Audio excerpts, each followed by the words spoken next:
I got to explain to you also your soul, your needs, your political desires and needs, because that is Huey's soul. When we first organized the Black Panther Party for Self-Defense, he would say, Bobby, he says, we're going to draw up a basic platform, just basic, that black people can read.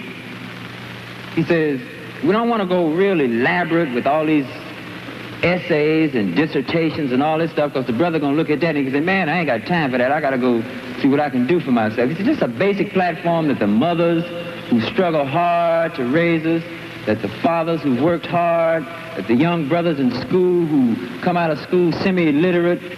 You say we want freedom, we want power to determine the destiny of our black community. Full employment for our people. Number 3, we want housing fit, decent housing fit for shelter of human beings. Number 4, we want all black men to be exempt from military service. Number 5,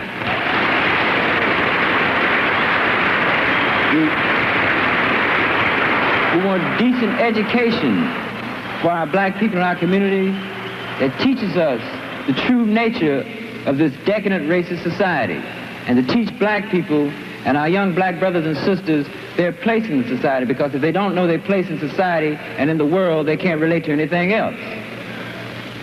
Number 6, we want an end to the robbery by the white racist businessmen of black people and black people in their community. Number 7, we want an immediate end to police brutality and murder of black people.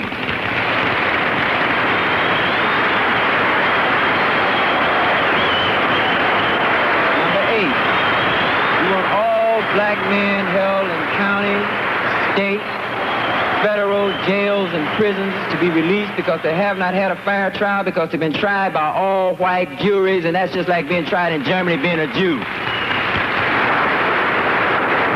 Number 8, we want black people, number 9, when brought to trial, to be tried by members of their peers. And a peer being one who comes from the same economic, social, religious, historical, and racial background. If the United States government and the courts and the local courts did this, they would have to choose black people from the black community to sit up on the jury. They'd have to choose some of them mothers who've been working 20 years in Miss Ann's kitchen scrubbing floors like my mother done done. They have to choose some of them hard-working fathers. They have to choose some of those brothers who stand on the block out there wondering where they're going to get a gig. They're going to have to choose these black people. And number 10, he would say, let's just summarize it. We want housing, we want clothing, we want education, we want justice, and we want peace. This is the basic platform. In case you never knew it or not, of all the things that you've heard in the press, of all the derogatory statements that's been made in the press about Brother Huey P. Newton and I, of all these derogatory statements to guide you away from seeing this basic platform that Huey was talking about for his own people. We have to learn to look through the white press. We have to learn to see what's going on.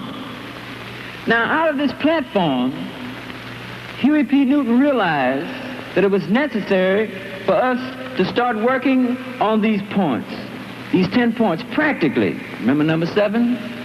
We want an immediate end to police brutality and murder of black people. This is very, very important. And here, whether you know it or not, is where you start dealing with the black revolution.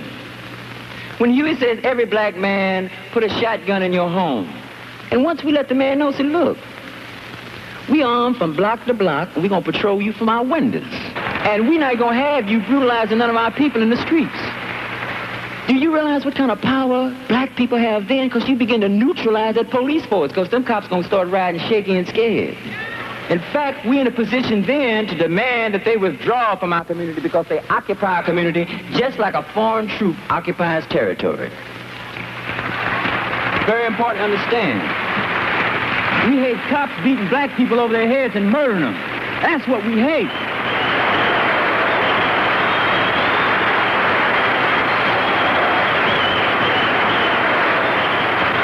If you got enough energy to sit down and hate a white person just because of the color of his skin, you're wasting a lot of energy. You better take that same energy and put it in some motion out there and start dealing with those oppressive conditions, and you're going to find out just what you hate and what you're going to stop.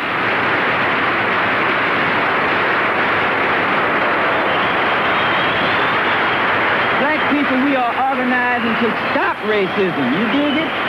When you stop racism, you stop brutality and murder of black people by the racist occupying army in our black community. That's what we're going to stop. What's being done to us? You dig it? Can you dig the white power structure in this racist police force and how they've escalated the situation? That before Watts there was 1,300 cops. Now there's 6,000 cops patrolling black people. That in Oakland they had 350 cops. Just 3.5 years ago, now they got 1,000 cops patrolling black people. San Francisco's doubled its police force, and every area, major metropolis where black people live all across this country, they've doubled, tripled, and quadrupled their police force, equipped them with tanks, all kinds. We got to stop it, brother. Let's get together and unify.